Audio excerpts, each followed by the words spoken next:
आज आंतर्जातिक महिला दिवस ये अवसर रे समस्त माँ भौणी मानू प्रणाम करुच्ची शुभेच्छा जनाऊँगी एवं आम जिलार अधिष्ठित देवी माँ साराला प्रणाम जनाऊँगी एवं आज भली पवित्र दिन रे सारा विश्व जेतेबेले महिला मानू वंदना करुच्ची महिला मानू माने विभिन्न क्षेत्र रे तांकर अधिकार एवं सेमानकर पारदर्शिता को सम्मान जणाइबा पई ये महिला दिवस पालन करुच्ची सेतेबेले आम राज्य आउ दुई पाद आगु को जाई केवल वंदना करूनी कि तांकर अधिकार तांको सचेतन करैबा बा तांकर पारदर्शिता को सम्मान जणाइबा सहित आज सुभद्रा योजना माध्यम रे चतुर्थ किस्ती प्रदान करा जाउछि किबळी भाबरे सेमाने आत्मनिर्भर हेबे सेमाने सशक्त हेबे सेमाने स्वावलंबी हेबे एवं ता सहित आपण माने समस्त जानिथिबे ए सुभद्रा योजना बहु महिलांक जीवन को गतिशील करिछि सेमानकु स्वावलंबी करैछि कोटी जैविक पदार्थर उत्पादन कथा हो हस्तशिल्प हस्ततंत्र कारीगरी कथा हो टेराकोटार कथा हो किंबा जदि देखिबे विभिन्न स्थान रे टेलरिंग पाखरु आरंभ करी विभिन्न छोट मोट व्यवसाय करी सेमाने आगु को बढ़ुचंती। आज आंतर्जातिक महिला दिवस अवसर रे समस्त को शुभेच्छा एवं शुभकामना। ये सुभद्रा योजना जितेबाला निर्वाचन पूर्व इस्तार रे थिला लोक माने आपको विश्वास करुनथिले थटा करुथिले किंतु आज जिते वास्तव क्षेत्र में कोटियरु ऊर्ध्व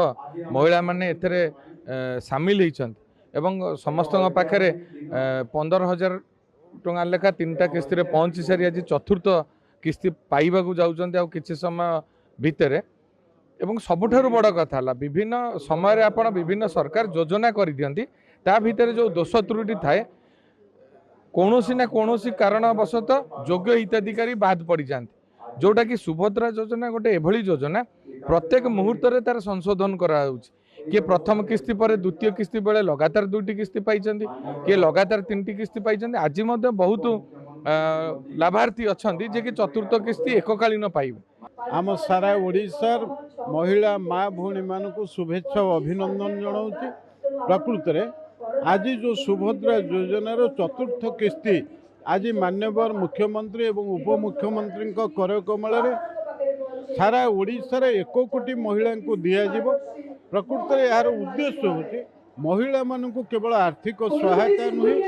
तांको परिवार को स्वावलंबी करने परिवार स्थिरता आने ये योजनार मुख्य उद्देश्य। मोटामोटी भाव में आज आम देखुचे जे वर्तमान सारा ओडिशा महिला माने केवल स्वावलंबी होना से माने लाखपति दीदी रे परिणत होउचंती एवं विभिन्न योजना सरकार केंद्र एवं राज्यर तांको विभिन्न क्षेत्र में कृषि क्षेत्र तो आरंभ करी गोपालन क्षेत्र में एवं मत्स्य चाष क्षेत्र में से माने स्वावलंबी हेलेनी ता सहित से माने